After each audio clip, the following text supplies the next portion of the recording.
This is Optimal Finance Daily, episode 1392. 4 phrases that show why being entitled makes you poor. Part 1 by Nick True of mappedoutmoney.com. And I'm your host and personal finance enthusiast, Diana Merriam. This is the show where I read to you, and to myself, frankly, from some of the best personal finance blogs on the planet every single day. We're surrounded by messages of how difficult it can be to make ends meet and build wealth. So thank you for spending this time with me where we can empower ourselves to take control of our financial health. Happy New Year's Eve if you're listening in real time. I hope you have some fun planned tonight and are ready to say goodbye to the dumpster fire that is 2020.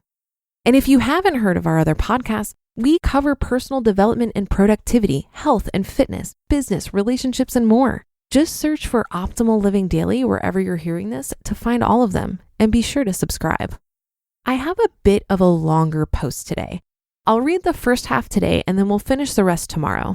So with that, let's get right to part 1 as we optimize your life.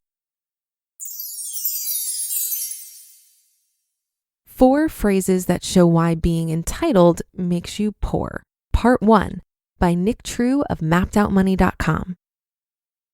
Entitlement is an overarching issue in this country. Millennials get a bad rap for feeling entitled, but unfortunately, this problem transcends generations. Rich people think they deserve special treatment because they're rich. Poor people think they deserve a handout because they're poor. Middle-class people think they deserve to move up because they've done X, Y, or Z. Webster defines entitlement as the feeling or belief that you deserve to be given something, such as special privileges. The problem is you're entitled to very few things in life. Free speech and the right to a fair trial are 2 examples if you live in America. But when it comes to a high-paying job, a nice house, a smartphone, a reliable car, a vacation, or even just going out to eat, you don't deserve any of that. You've got to work for it. Ultimately, entitled people feel they deserve something regardless of how much they work or effort they've put in. An entitled mindset will quickly sabotage your fulfillment and limit your success.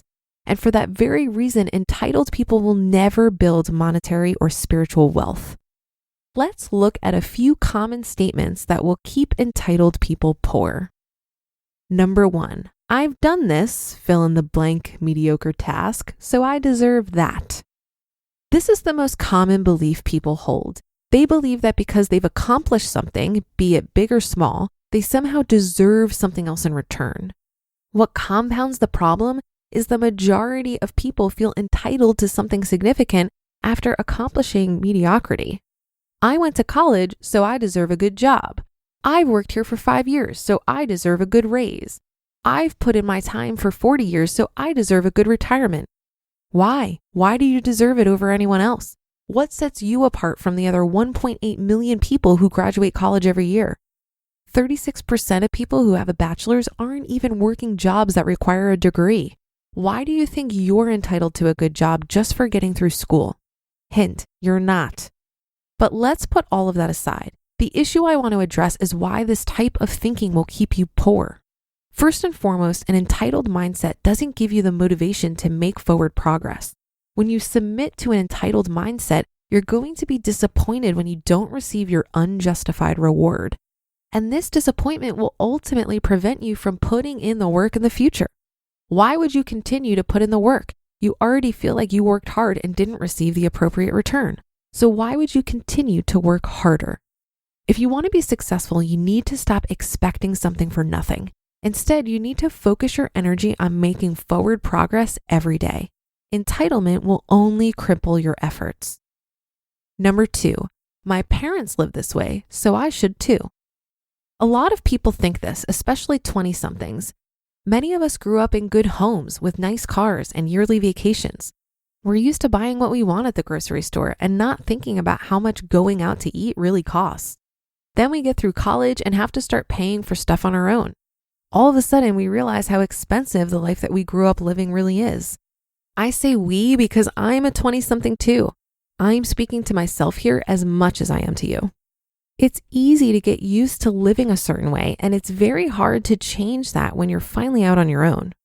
But like number 1, this belief will also keep you poor if you don't get rid of it. The fact is, your parents didn't get the life they have now easily. They didn't always have good cars and nice vacations. My parents talk about how in their first few years of marriage, they didn't have hardly any money and slept in a tiny apartment. It took a while before they were able to do what they can now. But many young people either forget this or they haven't ever thought about it to begin with. If this is you, I encourage you to talk to your parents about what their life was like when they were in their 20s. I bet it looked very different than it does now. If you want to be wealthy, you've got to get rid of this notion that you should be able to afford everything that your parents can. I know, consciously you know this, but subconsciously we think we should be able to afford that life. So what do you do when you think you deserve it? You put it on credit. You buy cars you can't really afford, and you don't save because there's no room left in the budget for saving after you get all the stuff you deserve. If you want to be wealthy, you've got to tough it out for a little while and save some money. You're going to have to give up some of the luxuries you had at home, and you've got to start making your own way. Don't compare your life to your parents. You're in a totally different spot, and you need to focus on doing the best you can where you're currently at.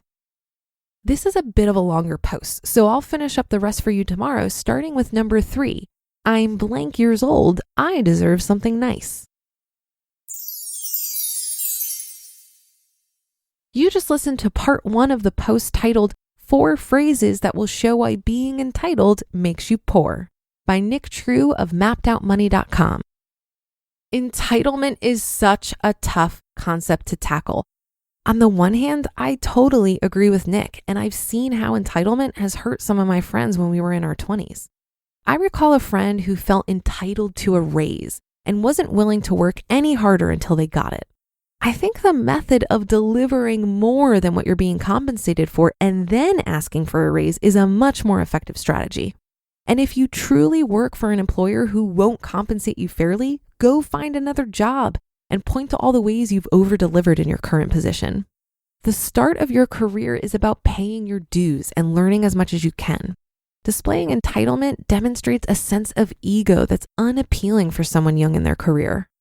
I also agree that an entitled person isn't able to disconnect from the rewards of their efforts, and as a result will tend to enjoy those rewards less. So for example, let's say you want to get in shape. If after a month your exercise efforts don't result in a six-pack, an entitled person might quit. However, if your reward from exercise is the exercise itself and the satisfaction of building a healthy habit, you're more likely to achieve the six-pack over time as a happy consequence. Where I think the conversation around entitlement gets a bit cloudy is in the case of true systemic poverty. If you're born into systemic poverty and don't have access to food, shelter, and other basic human needs, it's a true handicap. And I imagine someone like that hearing an article like this is comparable to a paralyzed person in a wheelchair being told to figure out how to get up that flight of stairs. It's not impossible, but it's going to be hard as hell. Well, I don't have time to get into a debate here about systemic poverty and basic human rights. I'll say this. I interpret Nick's article to be directed at people who feel entitled to the things they want, like the latest iPhone, and not things they actually need. And that'll do it for today. Thank you for being here and being a subscriber to the show. I'll be back tomorrow to finish up this post. So happy New Year, and I'll see you in 2021, where your optimal life awaits.